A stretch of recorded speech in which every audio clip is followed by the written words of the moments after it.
내가 예수 그리스도 안에 있고 예수 그리스도가 그 부활하신 주님이 내 안에 살아계신다 하는 것이 바울의 인생에 있어서는 가장 중요한 사실이었다 하는 것입니다.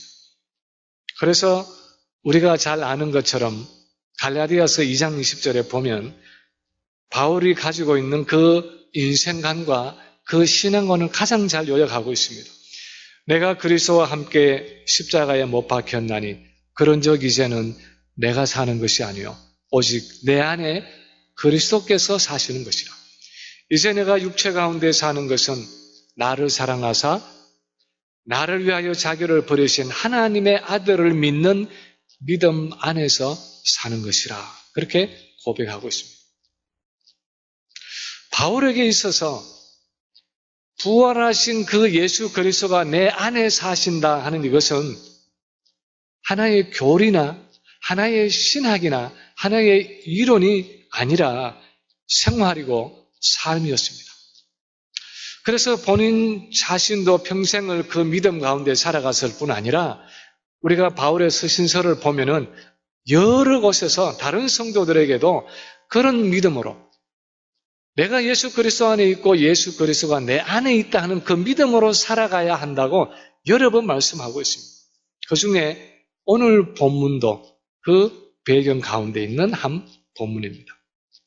본문에 보면 우리가 아주 익숙하게 아는 말씀입니다. 항상 기뻐하라, 쉬지 말고 기도하라, 범사에 감사하라. 그 세 가지를 명령하고 나서 18절 그 마지막에 보면 바울이 말합니다. 이것이 그리스도 예수 안에서 너희를 향하신 하나님의 뜻이니라.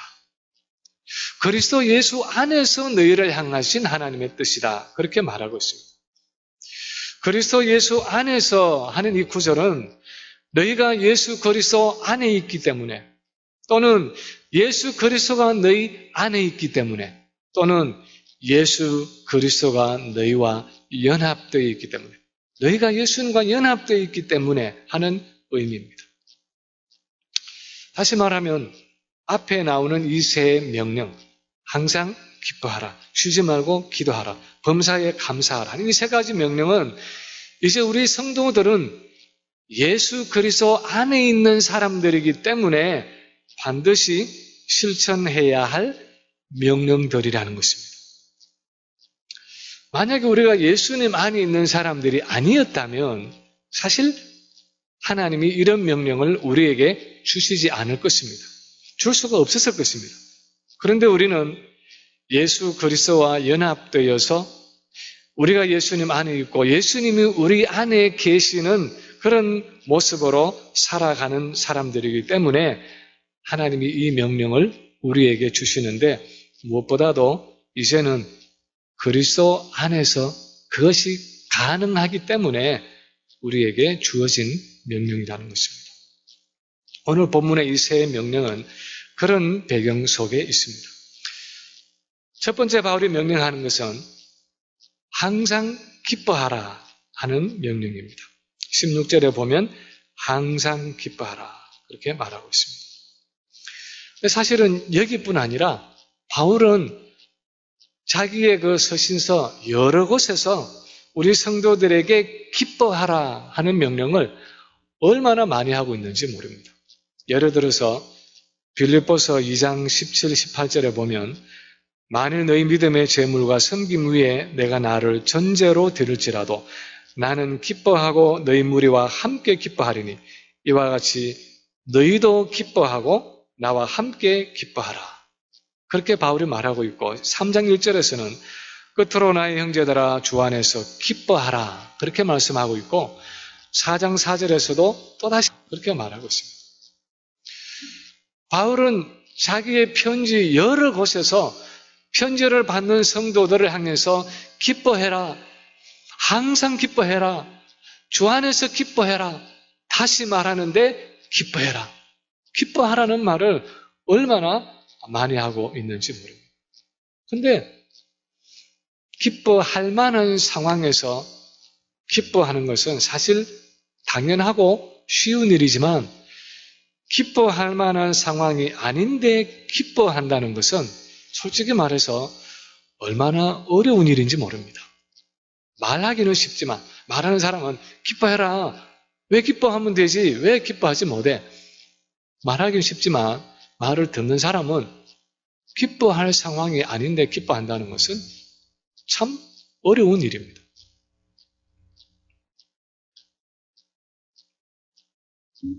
저는 어려서부터 별로 그렇게 묻는 것에 익숙하지가 못한 사람입니다. 천성이 좀 심각하고 진지하기도 하고 또 내성적이기도 하지만 솔직하게 말씀을 드리면 제가 어려서부터 이제 이 덧니가 있어서 입을 벌리는 것을 별로 좋아하지 않았습니다. 왜냐하면 입을 벌리면 이 가지런하지 못한 그 치아를 제가 드러내야 하기 때문에 할 수만 있으면 입을 꾹 다물고 살아가려고 애를 많이 썼던 것 같습니다.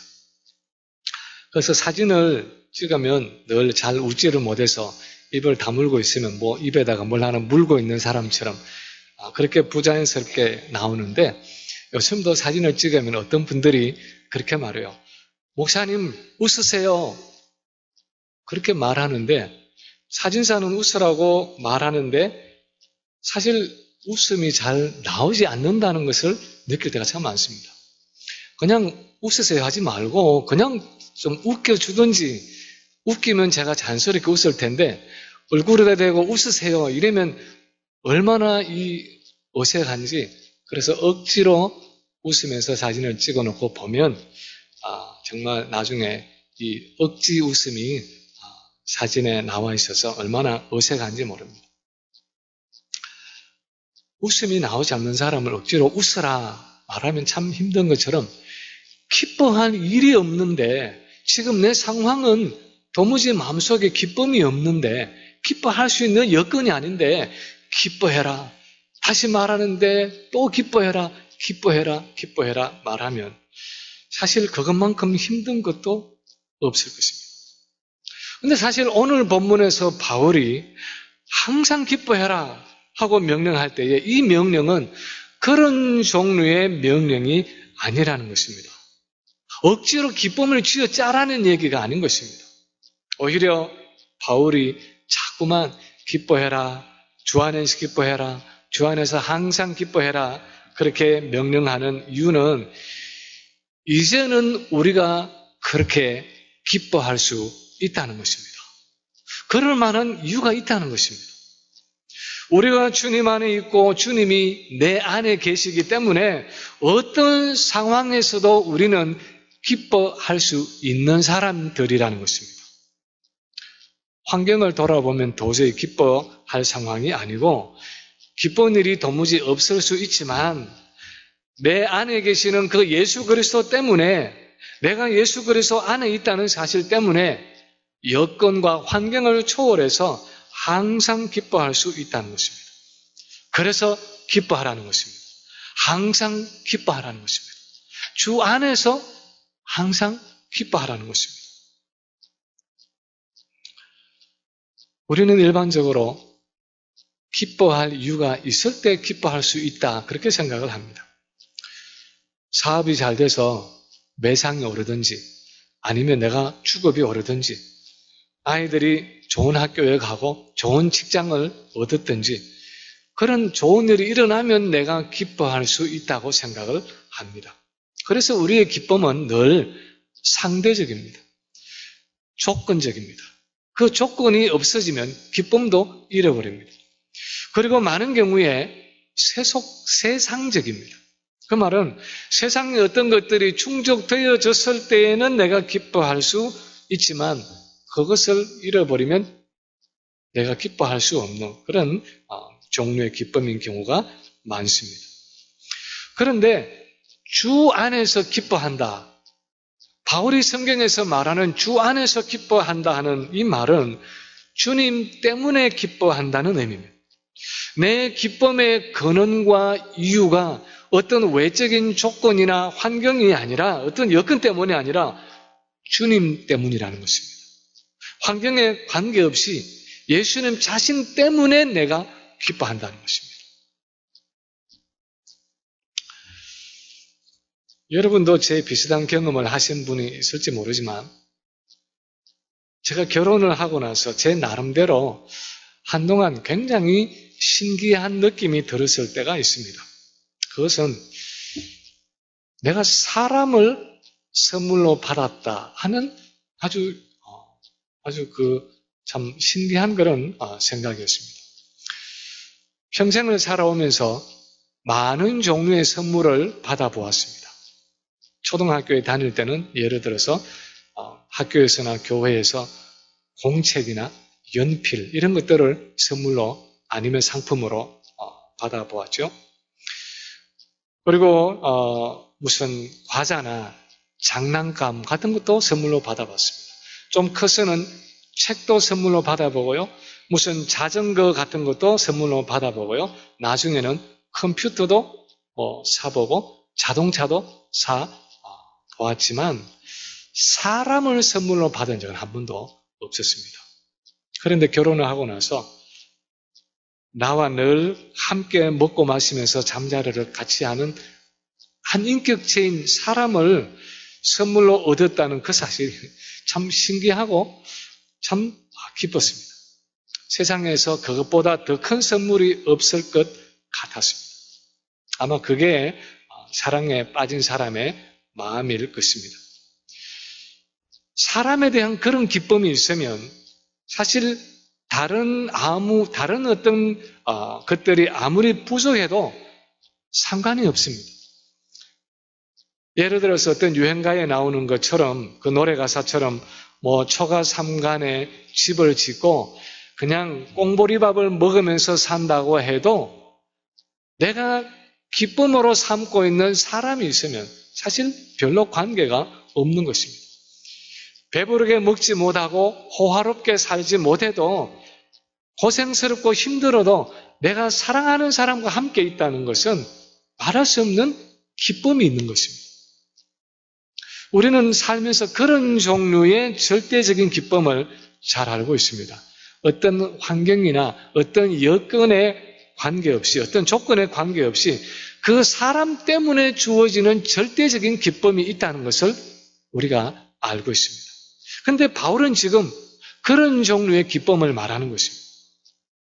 사실 바울이 빌립보서를 쓰면서 빌립보 교회의 성도들에게 너희가 기뻐해라 그렇게 글을 쓰고 있을 때 정작 본인은 감옥에 갇혀 있었습니다.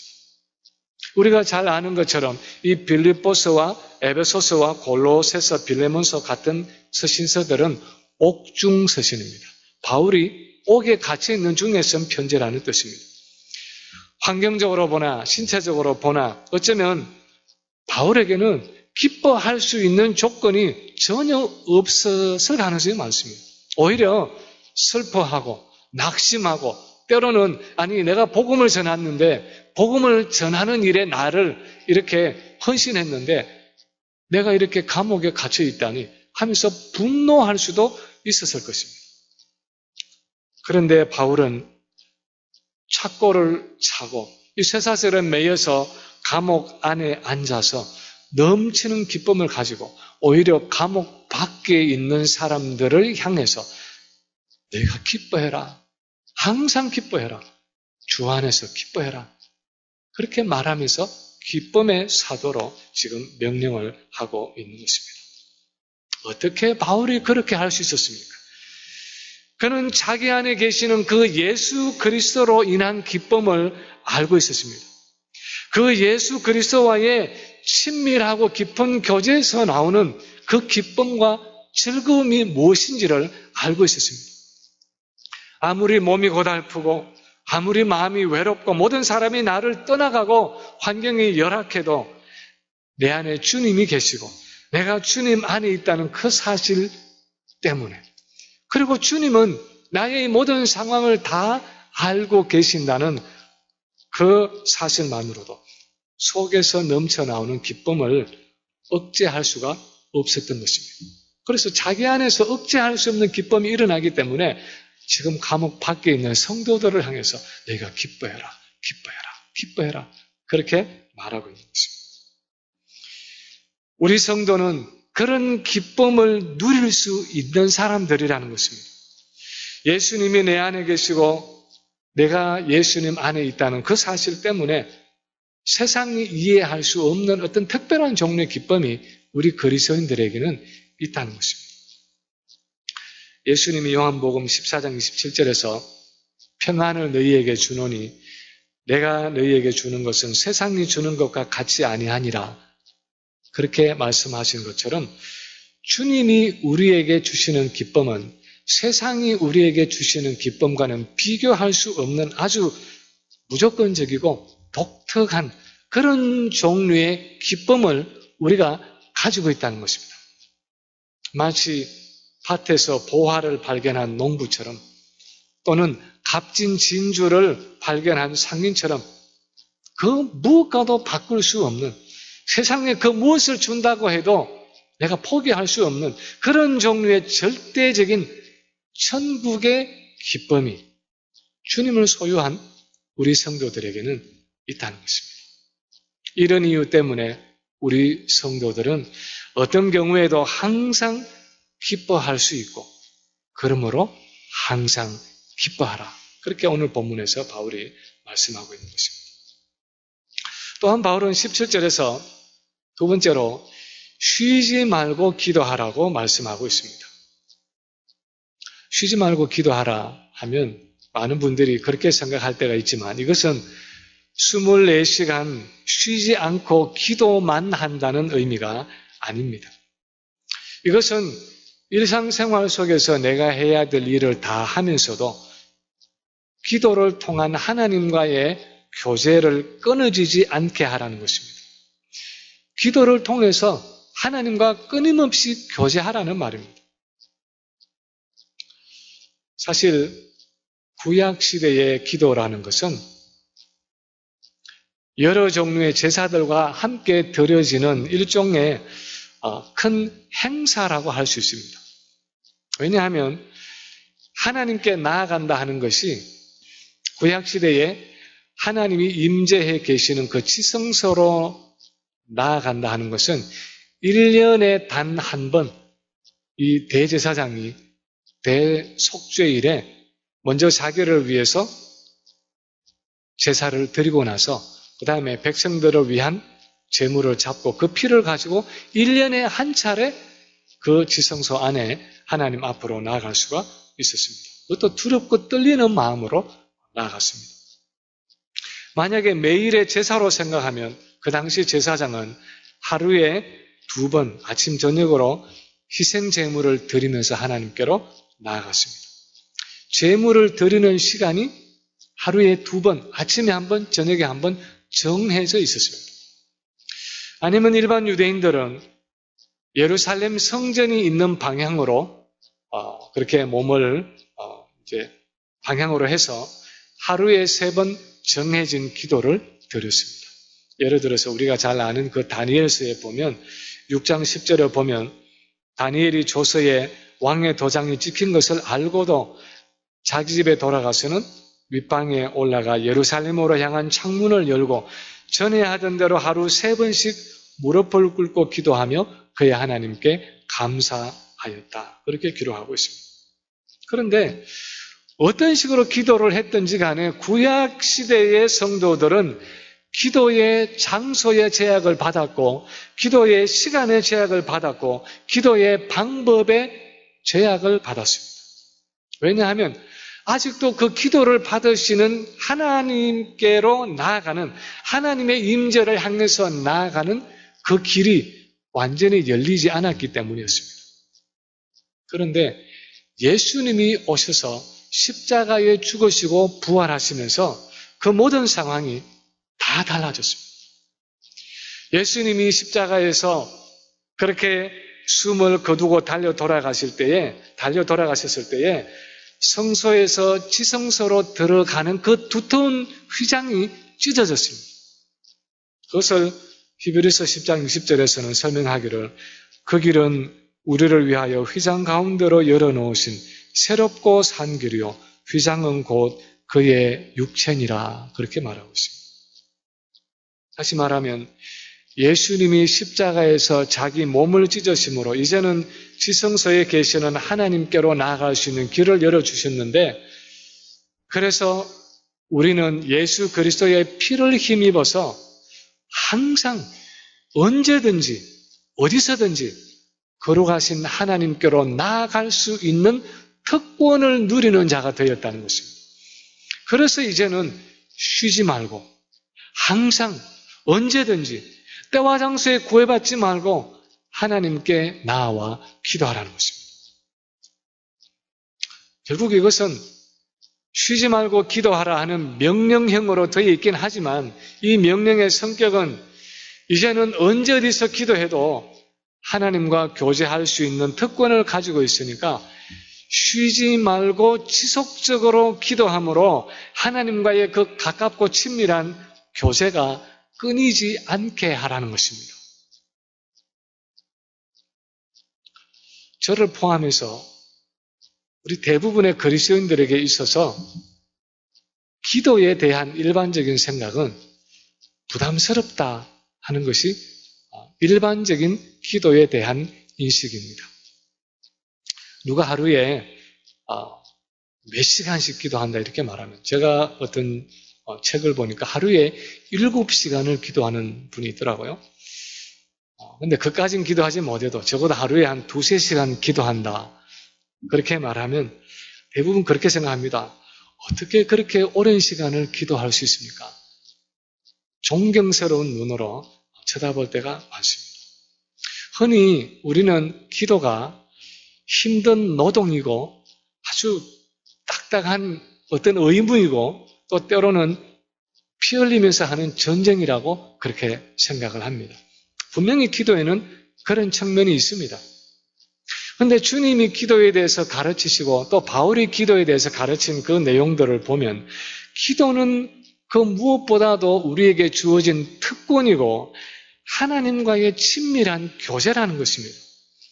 그리고 기도의 본질을 알면 기쁘고 즐겁게 하나님께 나아갈 수밖에 없다는 것입니다.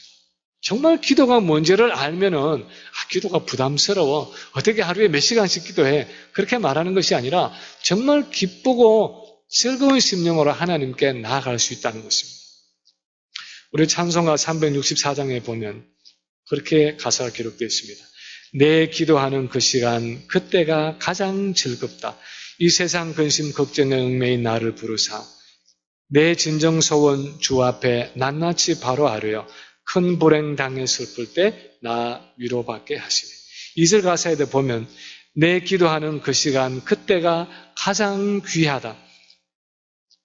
저 광야 같은 세상을 끝없이 방황하면서 위태한 길로 나갈 때 주께서 나를 이끌어 그 보좌 앞에 나아가 큰 은혜 받게 하시네.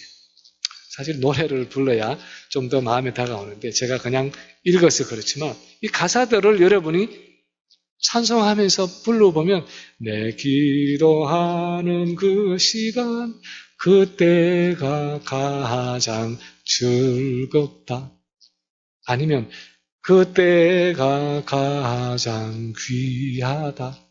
그렇게 찬양합니다. 원래 이 영어 가사의 제목을 보면 Sweet hour of prayer. 기도가 얼마나 스윗한가, 기도가 얼마나 달콤한가, 기도가 얼마나 즐거운가 하는 것을 노래하고 있습니다. 이제 우리는 그리스도 안에 있고 주님이 우리 안에 계시기 때문에 언제 어디서나 어떤 상황에서나 하나님께로 나아갈 수 있는 그 기도의 문, 하나님과의 교제의 문이 열려있기 때문에 즐겁게 기도할 수 있고 쉬지 않고 기도할 수 있고 기쁨으로 기도할 수 있다는 것입니다. 기도를 통해서 하나님과 지속적이고 친밀한 교제를 나눌 수 있다는 것입니다. 그것이 그리스도 안에 있는 우리 성도의 특권이기 때문에 그렇게 하나님과의 교제가 끊이지 않도록 쉬지 말고 기도하라는 것입니다. 세 번째 마지막으로 또한 바울은 범사에 감사하라고 명령하고 있습니다. 18절에 보면 바울은 범사에 감사하라. 이렇게 말씀하고 있습니다. 범사에 모든 일에 감사한다는 것은 이것도 모든 항상 기뻐한다는 것처럼 참 쉽지 않은 일입니다. 우리는 흔히 내가 원하는 대로 어떤 일이 잘 이루어졌을 때 하나님께 감사합니다. 내가 생각해서 어떤 좋은 일이 일어났을 때, 이 일이 잘 풀어졌을 때 감사합니다. 그렇지만 내가 원치 않던 일들이 집안에서 일어나고, 예를 들어서 몸에 질병이 찾아오고 사고가 생기고 내 자녀의 삶에 문제가 생기고 경제적으로 또 사업이 어려워지면 감사보다도 걱정과 염려가 앞서고 때로는 원망과 불평이 내 입에서 나올 때가 많습니다. 그런데 오늘 본문에서 바울이 말하고 있는 것은 그런 상황 속에서도 예수 그리스도 안에 있는 우리는 감사할 수 있다는 것입니다. 남들은 감사의 조건을 찾을 수 없고 감사의 이유를 발견할 수 없는 상황에서도 예수 그리스도 안에 있는 우리는 항상 감사할 수 있다는 것입니다. 그래서 범사에 감사하라는 것입니다. 그것이 가능하고 반드시 그래야 한다는 것입니다. 우리 성도에게는 저에게도 그렇고 여러분에게도 그렇고 우리 삶이 아무리 망가지고 우리가 추락을 한다고 해도 우리가 떨어질 수 있는 어떤 한계가 있습니다. 어떤 바람 라인이 있습니다. 아무리 밑으로 떨어져도 더 이상 떨어질 수 없는 어떤 바닥이라는 것이 있습니다. 그것은 로마서 8장 28절의 말씀입니다. 거기 보면 우리가 알거니와 하나님을 사랑하는 자 곧 그 뜻대로 부르심을 입은 자들에게는 모든 것이 합력하여 선을 이루느니라 그렇게 기록하고 있습니다. 아무리 힘들고 어려운 고난이 찾아오고 질병과 사고가 찾아온다고 해도 그리스도 안에 있는 우리는 모든 것이 합력해서 선을 이룬다는 것입니다. 여기서 말하는 선이라는 것은 하나님의 선입니다. 하나님이 보시기에 최선의 길로 인도하신다는 것입니다. 지금의 내 눈으로 보기에는 최선이 아니고 세상적인 기준으로 보면은 지금은 최악의 상황인 것 같은데 이 모든 것을 합력해서 하나님은 그분이 생각하시는 최선으로 이 모든 것을 만들어 가신다는 것입니다. 그런데 하나님이 우리의 삶에서 그렇게 모든 것을 합력해서 최선을 이루시는 이유는 바로 우리가 예수 그리스도 안에 있기 때문에 그렇다는 것입니다.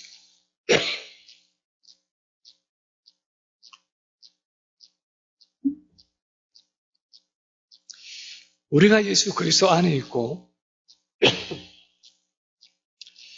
예수 그리스도가 부활하신 주님이 우리 안에 계시기 때문에 우리가 예수 그리스도와 하나님의 아들이신 그 예수 그리스도와 연합되어 있기 때문에 그 사실 때문에 하나님은 우리의 모든 것을 다 합력해서 그분의 아들이 그러신 것처럼 하나님께서는 그분의 최선을 우리에게 이루어 주신다는 것입니다. 우리는 항상 연약하고 때로는 실패할 수도 있고 심지어 범죄할 수도 있습니다. 그런데도 우리 안에 계시는 그 예수 그리스도 때문에 하나님은 우리의 모든 일을 합력해서 선을 이루시기 때문에 우리는 믿음으로 그것을 바라보면서 범사에 감사할 수 있다는 것입니다. 그러므로 염려하지 말고 모든 일에 감사하라는 것입니다. 빌립보서 4장 6절에서는 그렇게 표현을 했습니다. 아무것도 염려하지 말고 다만 모든 일에 기도와 간구로 너희 구할 것을 감사함으로 하나님께 아뢰라. 어떻게 우리가 나쁜 일들이 일어나고 고난이 닥쳐오고 어려움이 지금 놓여져 있는 가운데에서 아무것도 염려하지 않고 그 모든 일에 감사함으로 하나님께 아뢰 수 있습니까? 우리가 예수 그리스도 안에 있고 예수님이 우리 안에 계신다는 것을 우리가 믿기 때문에 그 일을 할 수 있는 것입니다.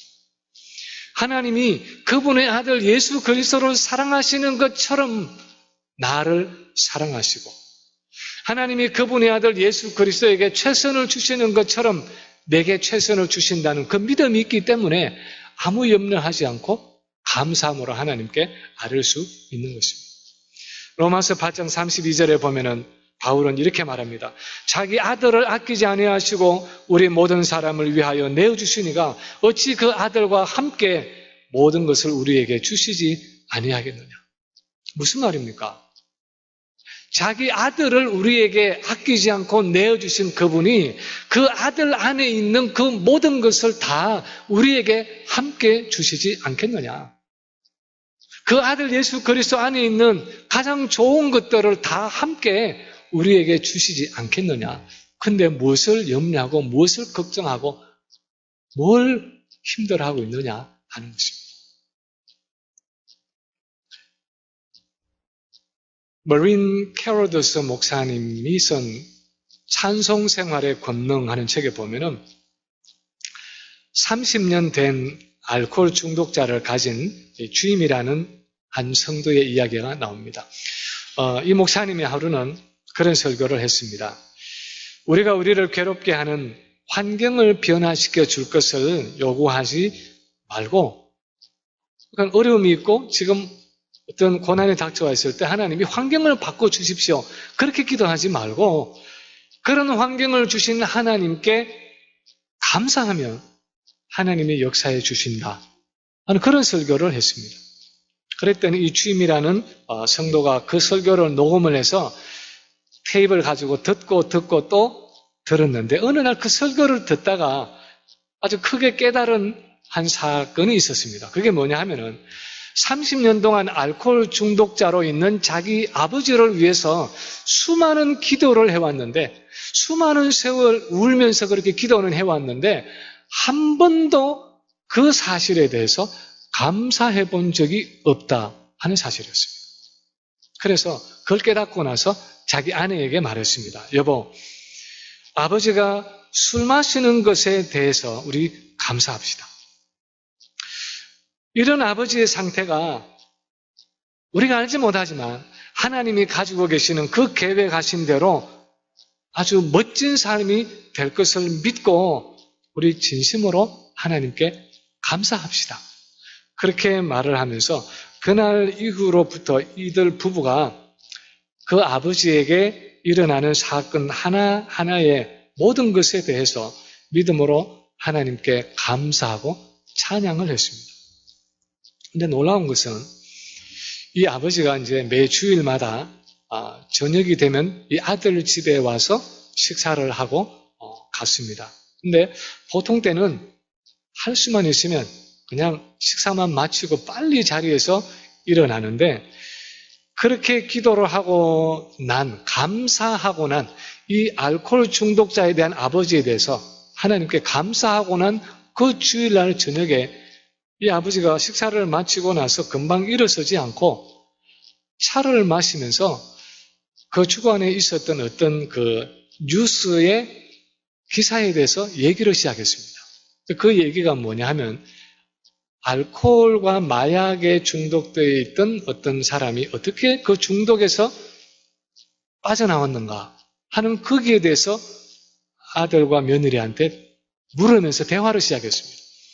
그리고 평소 같으면 이 종교에 대한 얘기는 내 앞에서 입도 뻥끗 마라 그러면서 얘기만 꺼내면 화를 내던 이 아버지가 그날은 앉아서 예수 그리스도에 대해서 자기 입으로 묻고 또 예수님에 대한 이야기를 나누고 돌아갔습니다. 그로부터 며칠간 후에 이 아버지는 자신의 이 알코올 중독의 문제를 심각하게 생각하게 되고 마침내 몇 주간 지나면서 예수님을 영접하고 그 중독에서 완전히 벗어나게 되었다 하는 그 간증을 이 머린 캐로더스 목사님이 찬송생활의 권능이라는 책 첫 챕터에서 적고 있습니다. 어떻게 30년을 기도해도 그렇게 일어나지 않던 일이 그렇게 몇 주간 만에 기적적 특이하지만 감사를 통해서였습니다. 그것이 좋은 일이든 그것이 나쁜 일이든 내가 그리스도 안에 있고 예수님이 내 안에 계신다는 그 사실 때문에 하나님이 그분의 최선으로 나의 모든 것을 인도하실 것이라고 믿고 그 믿음으로 범사에 감사할 때, 모든 일에 감사할 때 하나님이 역사하기 시작하시고 하나님이 실제로 내 믿음처럼 그 일을 이루어 주신다는 것입니다. 그래서 우리는 우리의 모든 일에 있어서 이렇게 하나님이 하실 일을 믿음으로 바라보고 범사에 감사해야 한다는 것입니다. 힘든 아이들을 놓고 불평하고 원망하고 짜증낼 것이 아니라 하나님이 미래에 이 아이들을 아름답게 쓰실 것을 바라보면서 그 모든 일에 감사해야 한다는 것입니다. 우리의 아내들도 그렇고 우리의 남편들도 마찬가지입니다. 여러 가지 힘든 몸의 질병을 놓고도 하나님의 선하신 뜻이 이루어질 것을 감사하면서 찬양할 수 있어야 한다는 것입니다. 여러 힘든 경제적인 어려움을 놓고도 하나님이 이 어려움을 통해서 이루실 뜻을 바라보면서 하나님을 신뢰함으로 감사할 수 있어야 한다는 것입니다. 우리는 이 모든 일에 우리 안에 계시는 그 예수 그리스도 때문에 감사할 수 있는 사람들이라는 것입니다. 그러므로 범사에 감사하라는 것입니다. 이제 말씀을 마칩니다. 오늘 본문에서 바울은 항상 기뻐하라, 쉬지 말고 기도하라, 범사에 감사하라 그렇게 명령하고 있습니다. 그리고 이것이 그리스도 예수 안에서 우리를 향하신 하나님의 뜻이라고 말씀을 하고 있습니다. 이것은 그리스도 안에 있는 우리 성도만이 가지고 있는 특권이고 우리 성도가 하나님께로 가지고 있는 약속입니다. 믿음이 없어서 순종하지 못한다면 아니야, 그건 할 수 없는 일이야 하면서 순종하지 못한다면 그것을 누리지 못하겠지만 정말 믿음으로 이 약속을 붙잡는 사람은 실제로 그 축복을 누릴 수 있다는 것입니다. 바라기는 그리스도 안에서 우리에게 주신 이 약속, 내가 예수 그리스도 안에 있고 예수님이 내 안에 계시기 때문에 하나님께서 주신 이 약속을 믿음으로 붙잡고 순종함으로 이렇게 하나님의 약속하신 축복을 마음껏 누릴 수 있는, 그래서 실제로 항상 기뻐할 수 있고 쉬지 않고 하나님과의 교제 속에 그렇게 기도할 수 있고 또 범사에